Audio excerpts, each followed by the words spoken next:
कोल्हापूर जिल्ह्यात धुवांधार पाऊस कोसळत असल्यानं पुराचं पाणी वाढू लागलंय। यामुळे नदीकाठच्या गावांना सतर्कतेचा इशारा देण्यात आलाय। करवीर तालुक्यातील प्रयाग चिखली आणि आंबेवाडी गावातील नागरिकांनी आज सायंकाळी 5 वाजल्यापासून स्थलांतराला सुरुवात केली आहे। कोल्हापूर जिल्ह्यात गेल्या 2 दिवसांपासून जोरदार पाऊस सुरू आहे।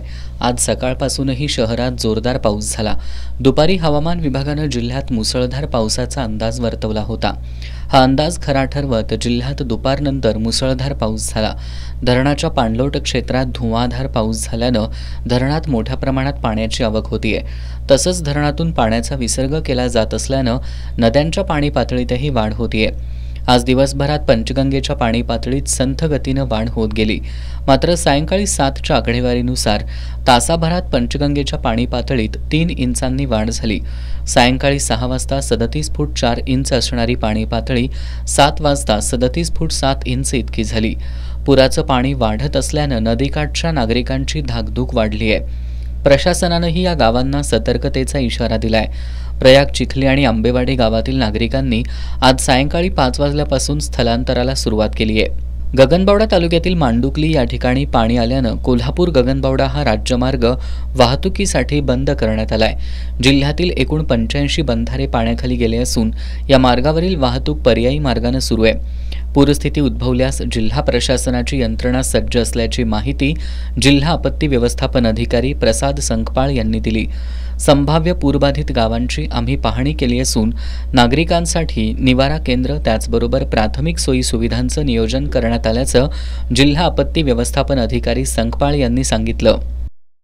दुपारी 2 वाजल्यापासून अगदी जोरदार पाऊस परत सुरू असलेला आपल्याला दिसतो आहे। या पावसाचा जोर बघता कदाचित रात्रीपर्यंत म्हणजे मध्यरात्रीपर्यंत वगैरे पंचगंगा इशारा पातळीला जाईल असं आपल्याला वाटतंय। असं जरी असलं तरीसुद्धा आता आपले सिनियर इन्स्पेक्टर ब्रजेश कुमारजींनी जसं सांगितलं, जिल्हा प्रशासन त्याचबरोबर आपलं NDRFचं पथक इथं कोल्हापूर शहरामध्ये अत्यंत सक्षमपणे सज्ज आहे। जिल्हा प्रशासनाकडील आपत्ती व्यवस्थापनाचं पथकही सज्ज आहे। जर इशारा पातळीला पाणी पातळी गेल्यानंतर जर एखाद्या भागामधून आपल्याला स्थलांतर करावं असं वाटलं तर ते माननीय जिल्हाधिकारी महोदय, जिल्ह्याचे माननीय पालकमंत्री महोदय यांच्या सूचनानुसार पुढील कारवाई आपण करू। कोल्हापूर शहरातील पूरबाधित सुतारवाडा, शाहूपुरी, व्हीनस कॉर्नर या ठिकाणच्या नागरिकांना पुराचं पाणी आल्यास स्थलांतर होण्याबाबतच्या सूचना देण्यात आल्यात। जोरदार पावसामुळे इचलकरंजी कुरुंदवाडला जोडणाऱ्या शिरढोण पुलावर पाणी आल्यानं शिरढोण ग्रामपंचायत प्रशासनानं बॅरिगेड्स लावून हा पूल वाहतुकीसाठी बंद केलाय। त्यामुळे शिरढोण कुरुंदवाड संपर्क तुटलाय, तर शिरढोण नांदणी रस्त्यावर ओढ्यावर पाणी आल्यानं हा मार्गही वाहतुकीसाठी बंद झालाय। शिरोळ तालुक्यातील नृसिंहवाडीतील श्री दत्त मंदिरात पुराचं पाणी शिरल्यानं मंदिर दर्शनासाठी बंद करण्यात आलंय।